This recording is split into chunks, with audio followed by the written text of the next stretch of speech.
Close your eyes right now and press gently on your eyelids with the pads of your fingers. Not hard, just enough to feel it. Wait a second, and the dark starts to move. Rings, blotches, a grid that shivers and comes apart. A soft bloom of color spreading out from wherever you are pressing, then folding back in on itself when you let go. Colors you did not choose in a room where your eyes are shut. Now hold on to what just happened, because it is stranger than it looks. There is no light in there. Your eyelids are closed. The room could be sealed and painted black and it would make no difference. And yet you just saw something. You have done this since you were a child. Almost everybody has. It is one of the most common experiences a human being can have, and almost nobody has ever been told what it is. Which is odd, because the answer turns out to be one of the strangest facts about being alive. The answer you have probably heard, if you have ever heard one at all, is that you are putting pressure on your retina. That is true. It is also one of those answers that sounds like an explanation and isn't, because pressure is not light. Pressure is a finger. A finger is not a photon. So how does pushing on your own face turn into the experience of seeing? Hold that question. It goes somewhere. The first thing worth noticing is that this is old. 2,500 years ago, a Greek thinker named Alcmaeon of Croton wrote down that pressing on the eye produces light. He had no idea why. Isaac Newton went considerably further. Newton took a bodkin, a blunt needle, and slid it between his own eyeball and the bone of his socket and pressed. He wrote down the colored circles he saw, and he drew them. Now let me make it worse. Look at a bright blue sky sometime and let your eyes relax. After a moment, you will start to see tiny bright dots darting along little curved paths, disappearing, coming back. They are not floaters. They move too fast, and they move the same way every time, and they follow the beat of your pulse. Those dots are your own white blood cells. You are watching your blood move through the capillaries in front of your retina. Red cells absorb blue light. White cells let it through, and so they arrive as little traveling gaps of brightness. It is one of the few times a person can watch their own circulatory system live, or take a migraine aura. For some people, before the headache arrives, a small shimmering arc appears off to one side and slowly grows, a zigzag of light that eats a hole in the visual field. In 1870, a doctor named Hubert Airy mapped his own, drawing the shape as it grew, and those drawings still match what people describe today. Nothing is in front of them. The light is being made somewhere behind the eyes. Or take the dark. Put people in prolonged darkness. Prisoners, miners, pilots on long night crossings, and they reliably start to see things. Lights, shapes, drifting forms. It has a name. People call it the prisoner's cinema. Give the visual system nothing at all, and it does not go quiet. It starts inventing. So now look at the pattern, because this is the point where a curiosity turns into a problem. A finger, a blood cell, a wave crossing the brain. Total darkness. 4 completely unrelated things. One of them isn't even light. One of them isn't even outside your body. And every single one arrives in the same form, as seeing. Which means the question is not really, why does pressure make light? The question is, what exactly is your eye reporting? Because whatever it is, it clearly is not how much light is out there. And to answer that, we have to leave the planet.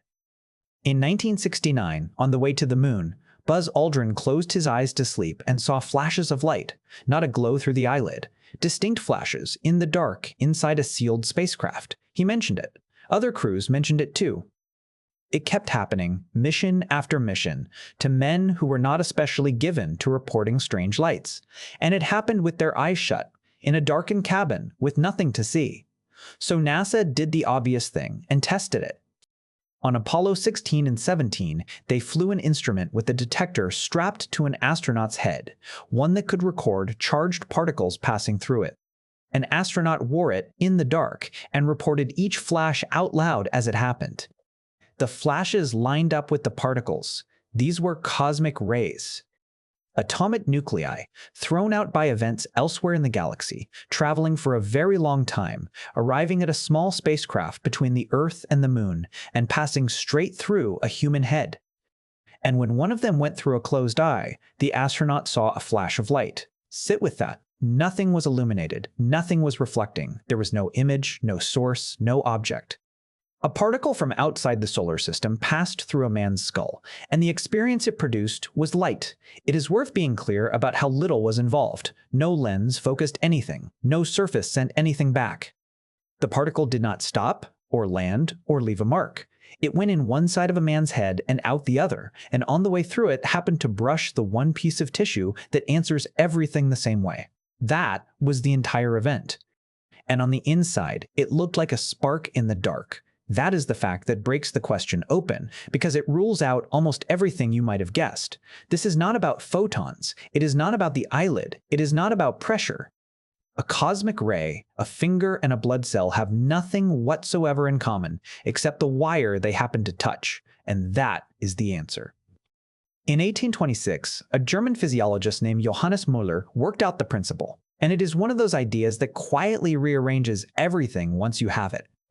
Muller's point was this: what a sensation feels like is determined by which nerve carries it, not by whatever set that nerve off. Your optic nerve has exactly one thing it can say. It says light. That is its entire vocabulary. Stimulate it with a photon, and it says light. Stimulate it with a finger, and it says light. Stimulate it with a cosmic ray, or an electric current, or a wave of activity rolling across your own brain, and every single time it says the same word, because it does not know any others. Your eye is not a window, it is a wire. And the brain at the other end has no way of checking what actually touched it. And once you have that, it does not stay in your eyes, because Muller's principle was never only about vision, it is about nerves. Every sense you have runs on the same arrangement. A dedicated line, carrying one kind of message, ending in a part of the brain that only knows how to read that one kind of message. Press on your closed eye and you get light, because that is the optic nerve's only word. Stimulate the nerve behind your ear and you get sound, because that is its only word. There is no version of any of this where the signal arrives labeled with what caused it.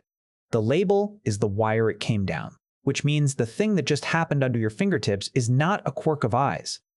It is the whole design showing itself for a second because you poked it in an unusual way. And that leads somewhere genuinely uncomfortable. You have never seen light. Not once, not in your entire life. What you have experienced every waking moment is your optic nerve firing. Light is simply the most common reason it fires, the ordinary cause, the one it evolved for. But the sensation was never the light itself. It was always the signal. And when something else trips that signal, you get the identical experience with nothing there at all. We know this is right because you can skip the eye completely. In 1968, two researchers, Giles Brindley and Walpole Lewin, implanted 80 electrodes onto the visual cortex of a blind patient. When they switched on a single electrode, the patient reported a spot of light. A specific electrode gave a spot in the specific place, reliably the same place each time. They could map it.